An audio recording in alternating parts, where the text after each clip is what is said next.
د شاه ټلویزیون قدرمنو لیدونکو سلامونه. پام وکړئ دې مهال لنډو خبرونو ته. امیر خان متقي سعودي عربستان ته تللی دی. د طالبانو حکومت بهرنیو چارو وزیر امیر خان متقي په یو رسمي سفر سعودي عربستان ته تللی دی. د طالبانو حکومت بیان ذبیح الله مجاهد له جزئیاتو ورکولو پرته لیکلي چې دا سفر د دواړو هیوادونو ترمنځ د نیکو اړیکو د لا پیاوړتیا لپاره مهم ګام دی. هغه زیاتوي د سعودي عربستان د چارواکو له لوري د نوموړي دروند هرکلی او عالي پروتوکول د یاد هیواد د ښه نیت او ښو اړیکو څرګندونه کوي. خو دا لا روښانه نه ده چې نوموړی به هلته له چا سره ناستې ولري او د سفر موخه یې څه ده. د طالبانو حکومت او ازبکستاني پلاوي د ټاپي پروژې له چارو څخه لیدنه ترسره کړې ده. د قانون او پیټرولیم وزیر مولا هدایت الله بدري د یو لوړپوړي پلاوي په مشرۍ هرات ته تللی او د ټاپي پروژې له چارو څخه لیدنه ترسره کړې ده. تر راپورونو له مخې د قانون له وزیر سره دې سفر کې د هرات والي مولا نورحمد اسلامجار، د اطاعت او کلتور وزارت مرستیال حیات الله مهاجر پراهي او د ترکمنستان لوړپوړی پلاوي هم ملتیا کوي. تر دې مهاله د افغانستان په خاوره کې له دغې نللیکې د غځونې چارې 11 کیلومتره مخته تللي دي.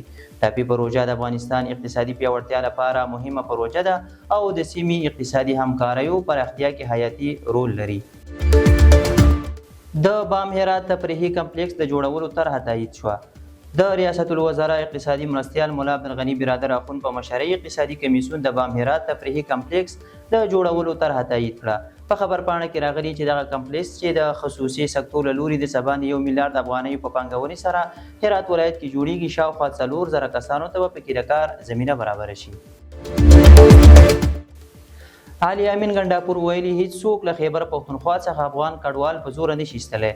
د خیبر پښتونخوا وزیر اعلی علي امین ګنډاپور د یو رسنیز کانفرنس پر مهال ویلي چې پولیسو او امنیتي ادارو ته یو واضح پیغام دی چې د افغان کډوالو سره بد چلند ونه کړي او په وینا یې که څوک په خپله خوښه ځي ایالتي حکومت مسؤل دی چې هر ډول اسانتیاوې ورته برابرې کړي. هغه همداراز ویلي دا هیڅ مناسبه نه ده چې په جبري ډول خلک ستنېدو ته اړ شي او بیا په تورخم کې بې سرپناه ناست وي. دا په داسې حال کې ده چې پېښور او لنډي کوتل کې د افغان کډوالو د ستنولو لپاره لنډمهالي کیمپونه هم جوړ شوي دي. د راپورونو له مخې بې اسناده او ACC کارت لرونکو افغان کډوالو ته په ورکړل شوي ضرب الاجل 4 ورځې واوړېدې، خو لا هم دغه بهیر د تیر په څېر ګړندی نه ښکارېږي. د بخښنې نړیوال سازمان له پاکستان څخه غوښتي چې د افغان کډوالو د ستنولو لړۍ ودروي. د بخښنې نړیوال سازمان د ضرب الاجل لغوه کول تر نوم لاندې د یو کمپاین په پیلولو سره له پاکستانه غوښتي چې د افغان کډوالو د جبري ایستلو لړۍ ودروي. د بخښنې نړیوال سازمان د یوې اعلامیې په خپرولو سره ویلي چې له پاکستان څخه د افغان کډوالو جبري اخراج د هغو افغانانو ژوند له منځه وړي چې له 4 لسیزو راهیسې په دغه هیواد کې ژوند کوي. سرچینه زیاتوي دا کمپاین د هغو افغانانو د غږ د پیاوړي کولو په هدف چې له پاکستان څخه د غیر قانوني اخراج له خطر سره مخ دي د هغوی د حقونو د ملاتړ په هدف پیل شوی دی. دا په داسې حال کې ده چې پاکستان حکومت بې اسناده او ACC کارت لرونکو افغان کډوالو غوښتي چې ژر تر ژره دغه هیواد پرېږدي. مولوي عبدالکبیر له ایراني پلاوي څخه په دغه هیواد کې له افغان کډوالو سره د نرمۍ غوښتنه کړې ده. د طالبانو حکومت د کډوالو او بیرته راستنېدونکو چارو وزیر مولوي عبدالکبیر د ایران بهرنیو چارو وزارت سلاکار محمد رضا بهرامي کابل کې د ایران سفیر عمر پلاوي سره د کډوالو پر وضعیت او بیرته راستنېدونکو کډوالو لپاره د اسانتیاو په برابرولو خبرې کړې دي. د کډوالو چارو وزارت د خبر له مخې دې کتنه کې د کډوالو چارو وزیر د کډوالو له قربه هیوادونو غوښتي چې له کډوالو سره په چلن کې له زیات زغم کار واخلي او هغوی ته د وخت ورکړي څو په خپله خوښه هیواد ته راستنې شي. مولوي عبدالکبیر ایراني لوري ته وړاندیز کړی چې دواړه لوري باید ګډې ناستې ولري څو د کډوالو بیرته راستنېدو لپاره هوکړې ته ورسیږي. د نورستان لوړو زده کړو مؤسسې لپاره د 20 جریبه ځمکې اخیستلو بودیجه منظور شوه. د طالبانو حکومت د لوړو زده کړو وزارت په یوه خبرپاڼه کې ویلي چې د نورستان لوړو زده کړو مؤسسې لپاره د 20 جریبه ځمکې اخیستلو بودیجه منظور شوه. په یاده خبرپاڼه کې راغلي چې د نورستان لوړو زده کړو مؤسسه د تدریسي او اداري چارو لپاره د مناسب ځای د نشتون له کبله له ستونزو سره مخ وه چې په نږدې راتلونکي کې به ورته د ځمکې د تثبیت او اخیستلو چارې پیل شي. د اروپایي ټولنې او مرکزي اسیا مشرانو په افغانستان کې د ټول شموله حکومت غوښتنه وکړه.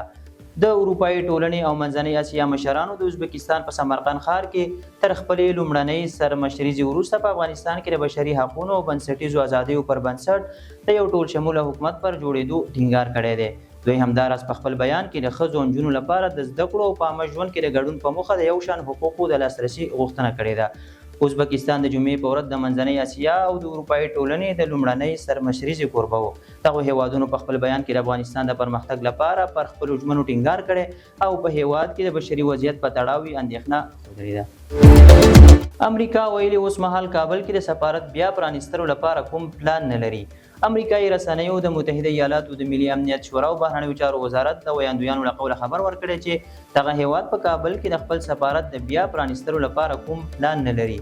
تر راپور له مخې د امریکا د ملي امنیت شورا ویلي چې په کابل کې د امریکا سفارت د بیا پرانیستلو په اړه له طالبانو سره هیڅ خبرې اترې نه دي شوي. همداراز د امریکا د بهرنیو چارو وزارت وین هم ویلي چې د امریکا هیڅ کوم بنسټ په افغانستان کې شته حکومت په رسمي توګه نه دی پیژندلی او له همدې امله په دغه هیواد کې د خپل سفارت د بیا پرانیستلو لپاره کوم پلان نه لري.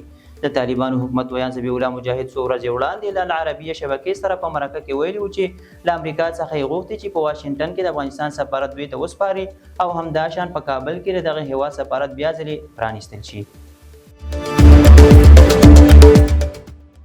چین د امریکا پر ټولو توکو 40 سلنه تعرفه وضع کړه. راپورونو له مخې چین په یو غچ اخیستونکي اقدام کې د امریکا پر ټولو وارداتي توکو 40 سلنه تعرفه وضع کړې ده. د چین مالیې وزارت د امریکا د نویو وضع شویو سوداګریزو تعرفو په اړه ویلي چې دغه اقدامات د نړیوالو سوداګریزو قوانینو خلاف د یو اړخیز چلن او زورواکۍ بیلګه ده. د امریکا ولسمشر ډونالډ ټرمپ تېره اونۍ د ټولو هیوادونو پر وارداتي توکو 10 سلنه تعرفه وضع کړه چې دغه پریکړه امریکا د سوداګریزو شریکانو له پراخه غبرګونونو سره مخ شوې ده. بلخوا د ملګرو ملتونو سرمنشي انتونیو ګوتریش ویلي چې د سوداګریزې جګړې ګټه چاته نه رسیږي او دغه ډول سیاستونه به غریب هیوادونه اغیزمن کړي. سعودي عربستان له ملګرو ملتونو غوښتي چې د فلسطین پر وړاندې خپل مسؤلیت ترسره کړي. د سعودي عربستان بهرنیو چارو وزارت د یوې اعلامیې په خپرولو سره د ملګرو ملتونو له امنیت شورا غوښتي چې تر څو د فلسطینیانو پر وړاندې خپل مسؤلیت ترسره کړي. په اعلامیه کې راغلي چې د اسرایلو پر وړاندې د حساب ورکولو اغیزناک میکانیزم د نشواري له کبله اسرایلو له ټولو نړیوالو او بشري اصولو په سرغړونې د فلسطینیانو وژنې ته دوام ورکړی دی. د سعودي عربستان بهرنیو چارو وزارت په ملکي وګړو او ستوګنیزو سیمو د اسرایلو د بریدونو دوام غندلی او د فلسطین په نیول شویو سیمو کې د تاوتریخوالي پر زیاتېدو اندېښنه څرګنده کړې ده. د شاه ټلویزیون قدرمن لیدونکو دا د دې مهال لنډ او مهم خبرونه تر بیا ښه وخت.